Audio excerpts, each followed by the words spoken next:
तो बच्चों आज हम लोग पढ़ेंगे ओम्स लॉ, जो कि क्लास 10th में भी पढ़ा था। यहाँ थोड़ा सा मैथमेटिकल पोर्शन इसमें ज़्यादा है। तो ओम्स लॉ क्या कहता है, यदि हम किसी कंडक्टर की फिजिकल कंडीशन चेंज ना करें, जैसे टेम्परेचर और उसका शेप, है ना, इस तरह की चीज़ें ना चेंज करें, फिजिकल कंडीशंस उसकी चेंज ना करी जाए, तो अब देखो फिजिकल कंडीशन चेंज करने से क्या फ़र्क पड़ेगा। मान लो कि अगर ये वायर यूनिफॉर्म ना होके इस तरह का हो जाए, कहीं मोटा कहीं पतला, तो इससे क्या होगा कि कहीं क्रॉस सेक्शन एरिया ज़्यादा है कहीं कम है, तो इलेक्ट्रॉनों की संख्या कम ज़्यादा हो जाएगी, तो कंडक्टिविटी में इसके फ़र्क पड़ जाता है। तो फिजिकल कंडीशंस का चेंज ना होना ज़रूरी है। जैसे टेम्परेचर बदलेगा तो वायर का एरिया क्रॉस सेक्शन जो होगा वो चेंज हो जाता है। इसीलिए इसकी पहली कंडीशन है कि फिजिकल कंडीशन ना बदली जाए। ठीक, तो अगर फिजिकल कंडीशन ना बदली जाए तो किसी भी कंडक्टर में जब हम पोटेंशियल उसके अक्रॉस अप्लाई करते हैं, जैसे मान लो कि ये कोई कॉपर का कंडक्टिंग वायर ही ले लें और इसके दोनों एंड के बीच में हमने एक पोटेंशियल अप्लाई करा, तो पोटेंशियल और करंट का जो रेशियो निकाला जाता है ये कांस्टेंट आता है। मतलब आप क्या करेंगे कि जब इस वायर में अलग अलग पोटेंशियल डिफरेंस अप्लाई करेंगे और उसके अकॉर्डिंग करंट को नोट करेंगे, तो वी और आई का जो रेशियो है वो बराबर आता है। यानी कि इसके बीच का जो ग्राफ है वो कैसा बनता है, बिल्कुल स्ट्रेट बनता है। इस तरह से स्ट्रेट ग्राफ आता है इसका। तो अब देखेंगे कि क्या वी अपॉन आई, ये तो प्रैक्टिकल वाला पोर्शन हो गया, और थियोरेटिकली में अब देखते हैं मैथमेटिकली कि वी अपॉन आई का रेशियो कांस्टेंट आता है या वाकई में नहीं आता। तो इसको अब हम लोग उसी चीज़ से पढ़ेंगे जो ड्रिफ्ट वेलोसिटी हमने पढ़ी थी। तो अब आप वहीं पे चलते हैं।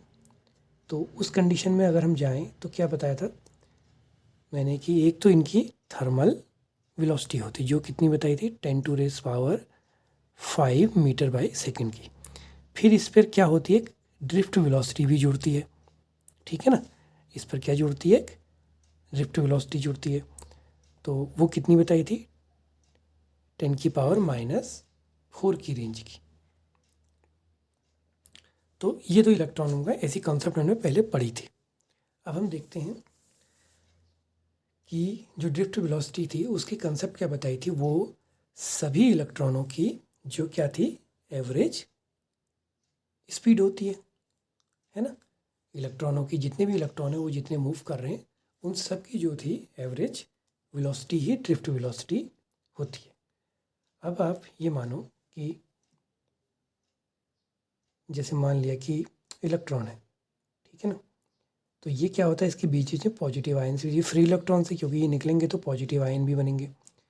तो ये क्या हुआ, जैसे एक सपोज कीजिए कि हम एक इस इलेक्ट्रॉन की बात करें और यहाँ भी एक पॉजिटिव आयन है, तो इसकी लगातार क्या होगी, इनके बीच में टक्कर होती है। तो इससे इसकी वेलोसिटी में और डायरेक्शन में फ़र्क पड़ता है। तो ये दो कंजिक्यूटिव जो कॉलिजन होंगे इसके बीच का जो टाइम माना जाता है, देखो ये से ये टकराएगा तो उसके बीच के जो टाइम इंटरवल है उसको कहते हैं टाउ, यानी कि रिलैक्सेशन टाइम।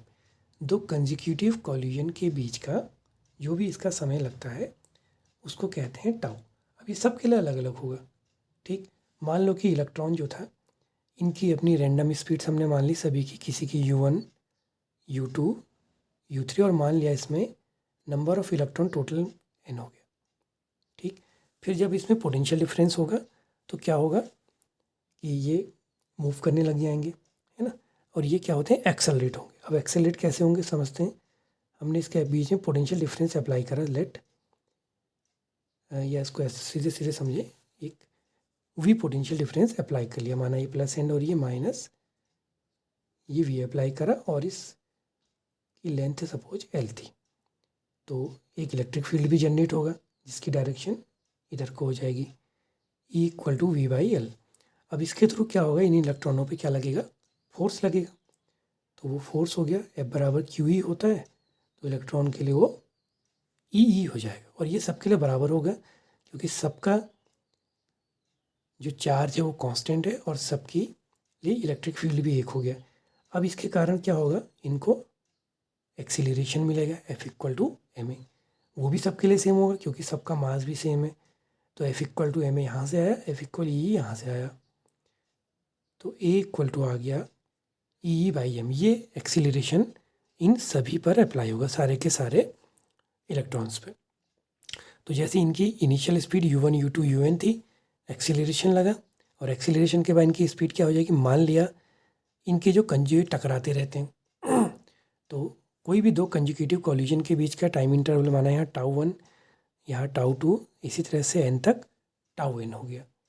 ठीक है ना, जब टकराएंगे, क्योंकि इनकी स्वाभाविक प्रक्रिया है, ये टकराते हैं, इसीलिए इनकी वेलोसिटी लगातार चेंज होती रहती है। तो अब उसके बाद इनकी जो स्पीड हो जाएगी वो क्या होगी, देखो v बराबर u प्लस ए टी हमने पढ़ा था। अब जैसे निकालेंगे पहले वाले के लिए, तो इसके लिए v1 कितना आ गया, u1 प्लस ए τ1, दूसरे वाले के लिए u2 प्लस ए τ2, तीसरे वाले के लिए u3 प्लस ए τ3, इसी तरह से जो nth हुआ उसके लिए un प्लस ए τ1। तो ये इनकी कॉलिजन के बाद की वेलोसिटीज़ होगी। अब हमने जो इनकी ड्रिफ्ट वेलोसिटी निकालनी है वो क्या है, इन सबकी एवरेज वेलोसिटीज़ का, इन सबकी वेलोसिटी का एवरेज। तो वो क्या हो जाएगा, u1 प्लस ए τ1 ये पहला हो गया, u2 प्लस ए τ2 ये दूसरा हो गया, इसी तरह से un प्लस ए τ1 और डिवाइडेड बाई हो गया n। ठीक, अब इसको आगे समझते हैं। ये हो जाएगा आपका, इसमें ऐसा करते हैं u1 u2 से लेके un तक को अलग कर लिया, डिवाइडेड बाई n, और एक्सीलरेशन के बाद τ1 τ2 से लेके τn डिवाइडेड बाई n। अब ये जो होता है इसका सम तो हो जाता है जीरो। वो इसलिए होता है कि मैंने शुरू में बताया था ये सब रैंडमली मूव करते हैं। इनकी वेलोसिटीज़ क्या होती हैं, जैसा कि मैंने प्रीवियस के लेक्चर्स में भी वीडियोज़ में बताया था, इन सब का जो रैंडम मोशन होता है, तो इसके कारण ये संख्या ऑलमोस्ट जीरो के इक्वल आ जाती है। और आप इसको वैसे, क्योंकि ये रैंडम मोशन होता है सबका एक दूसरे की ओर। अब इसके बाद τ1 τ2 से लेके अलग अलग रिलैक्सेशन टाइम है, तो मान लिया इन सब रिलैक्सेशन टाइम का एक मीन टाइम, क्योंकि बहुत ज़्यादा डिफरेंस इसमें नहीं होता, माना हुआ τ हमने एज्यूम कर लिया, ये लगभग एक कांस्टेंट हुआ, कोई बहुत ज़्यादा इसमें अंतर नहीं होता। सारे रिलैक्सेशन टाइम पीरियड का टाइम एवरेज हमने ले लिया τ। तो अब एक नया फार्मूला बन गया वी डी बराबर ए τ, और वी बराबर हमने ए बराबर अभी हमने निकाला था ई बाई एम, या इसको E is equal to V upon L करा अपॉन एम। तो ये नया फार्मूला बन गया E V upon M L into τ। इस फार्मूले में अगर हम देखें, E constant, V constant, M constant, L constant, τ भी कांस्टेंट, सारी चीज़ें कांस्टेंट होगी। अब हम इसके आगे देखते हैं ओम्स लॉ को। ओम्स लॉ क्या कहता है कि v अपॉन आई ये कांस्टेंट होना चाहिए। ठीक है, अब हम देखते हैं कि क्या वाकई में कांस्टेंट है या नहीं। तो v वोल्टेज हमें पता ही, वोल्टेज हमने जो अप्लाई करा है, ठीक है, पोटेंशियल डिफरेंस। अब बात आई आई की, तो ये बनेगा v अपॉन आई होता है n e a v d। ठीक, अब इसमें n e और a इसका क्रॉस सेक्शन एरिया हो गया, v d की जगह आ गया E V τ upon M L. तो ये कैंसिल, तो ये क्या आ गया, M L upon N E square τ A. अब अगर आप इस फॉर्मूले पे आओ, इस फॉर्मूले के according M constant, L wire की लेंथ कांस्टेंट, इलेक्ट्रॉन का मास कांस्टेंट हो गया है, नंबर ऑफ इलेक्ट्रॉन्स किसी पर्टिकुलर कंडक्टर के लिए कांस्टेंट हो गए, इलेक्ट्रॉन का चार्ज ये कांस्टेंट, वायर का एरिया क्रॉस सेक्शन ये कांस्टेंट, क्योंकि कंडीशन वही है, थर्मल कंडीशन नहीं बदलनी चाहिए।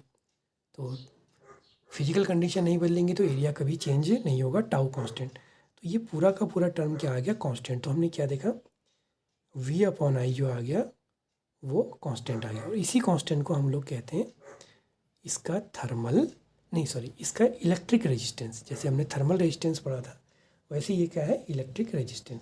तो जो आप क्लास 10th में आर पढ़ते थे, resistance R equal to V upon I, या आपने सिंपल ओम्स लॉ इस टाइप से भी पढ़ा हुआ, V equal to I R एक फॉर्मूला। तो उसमें आर जो है वो है M L square, M L upon N E square τ A, और इसकी यूनिट होती है ओम कहते हैं। तो बच्चों उम्मीद करता हूँ कि ये वाला टॉपिक आपको समझ में आया होगा।